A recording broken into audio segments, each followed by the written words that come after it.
Guys, good morning all. তো আজকে না হট করে প্ল্যান হয়েছে যে আমার মাসি শাশুড়ি বাড়ি যাব। তো আমার ননদ মিলেই প্ল্যান করেছিলাম হট করে। তো বাইরে বৃষ্টি পড়ছিল বলে তাই ছেলেকে একটুকুনি সোয়েটার পরে নিয়েছিলাম আর আমরা বেরিয়ে গেছিলাম। টোটো নিয়ে গেছিলাম, গেছিলাম টোটো নিয়ে ত্রিবেণী দিয়ে বনগা। তো আমরা মানে ফ্যামিলির সাথেই গেছিলাম। আমার ননদ ছিল, জায়াম্বু ছিল, সায়ন ছিল, সবাই মিলে। আর এখানে একটা ধাবাতে দাঁড়িয়েছিলাম, এখানে চা খাচ্ছিলাম। আর এখানে সায়ন ভিডিওতে আসবে না বলে একটুকুনি লজ্জা পাচ্ছিল। আর এখানে তো গেম খেলছে, আর এখানে আমার ছেলে ঘুমিয়েও পড়েছে। এখন আর কিছুটা দূর রাস্তা। আর মানে কী বলতো, ফ্যামিলির সাথে যেতে না খুব মানে মজা লাগে, এনজয় হয় সবাই মিলে যেতে। আর একা একা যেতে ভালো লাগে না। তো মাসির বাড়ি যাবো বলে এখানে মিষ্টি কিনে নিচ্ছিলাম। আর এখানে দেখো চলেও এসেছি। আর এখানে দেখো ধানের ক্ষেতগুলো কি দারুণ লাগছে না, এখানে ধান হয়েছে। আর এই যে মাসিদের বাড়িতে চলে এসেছি।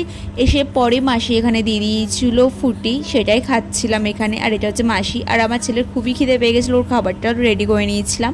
আর এখানে দুপুরে লাঞ্চ করতে বসে গেছিলাম। ডাল ছিল, পটল ভাজা ছিল, আর এখানে চিকেন কষা ছিল। মাসি রান্নাটা খুবই সুন্দর করেছে। আর এখানে সবাই মিলে মানে খেলা করছে, সবাই মিলে একসাথে হয়েছে। আর এখানে আমার ছেলে ওর বাবার কোলে বসেছিল। আর সন্ধ্যাবেলা একটুকুনি খেয়ে নিয়েছিলাম চা, গল্প করতে করতে। তো ভিডিওটা এইটুকুনি থাকলো, দেখা হচ্ছে নতুন ব্লগে। So tata.